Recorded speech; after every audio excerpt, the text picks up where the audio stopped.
Yes, ladies and gentlemen, episode 17 of Pokemon Horizon is titled Wattrel and Fuecoco. Secret Training just dropped, and this episode focuses on Roy's Pokemon as he tries to get them to be friends. Let's see how he goes about it.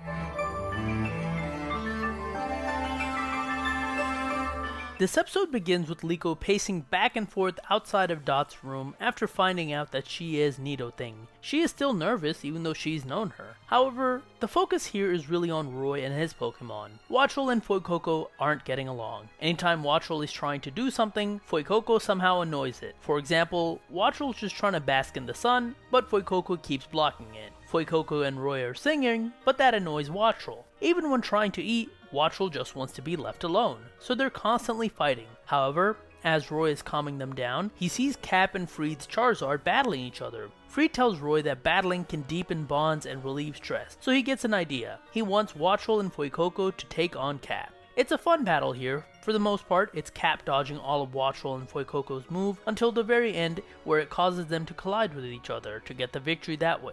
Everyone goes inside when Freed gets a message from Dot that there's about to be some pretty rough turbulence coming up. However, Roy stays outside with his Pokemon, so when the wind starts to get strong, he and his Pokemon have to head back. His Wattrel, though, gets flung by the super strong wind, but it's able to fly back into the ship and Roy goes over to grab it. Liko comes out to try to get Roy to come in the ship when they see some tree branches in the air about to hit Roy. That's when Wattrel lets the wind carry him and smashes the branches into pieces with Spark. Once inside, Roy tries to figure out how he can have Wattrel use Spark like that. He goes to ask Dot, and she tells him that since Wattrel's wing is what creates electricity, having it be able to jump from some height would allow it to use a stronger version of Spark. That's when Roy gets an idea and goes to do some super secret training. He tells his plans to his Pokemon, who at first don't want to do it, but eventually agree to work together to do so. He begins training and even trains through his dinner. Liko has to bring him his food, and while he doesn't tell her what his strategy is, he does tell her to look forward to the next day as he's planning on rematching Cap. The next day arrives and Roy once again challenges Cap. So what's Roy's strategy? He has Wattrel and Fuecoco on top of each other and then them on top of his head. He then flings them up in the air. Wattrel jumps off Fuecoco once Fuecoco jumps to its apex and begins flying even higher. Meanwhile, Fuecoco uses Ember to force Cap to jump in the air. Then from behind while Cap is in the air, Wattrel comes flying in with a super powerful Spark. Cap responds with a Thunder Punch and the clash is so powerful that it makes Cap's hat go flying. Fuecoco then goes for a tackle, but Cap dodges mid-air, which sends Fuecoco to the ground, along with Wattrel, with both of them being KO'd. Sometimes the logic in the Pokemon anime battles don't make sense. In this case, a missing tackle caused Fuecoco to faint. Regardless, it was a big deal that Roy was able to get a hit in because it caused Cap to go serious for a bit. And this also seems to have solved the camaraderie issues between the two Pokemon, as now when singing with Roy and now Fuecoco, Wattrel joins in.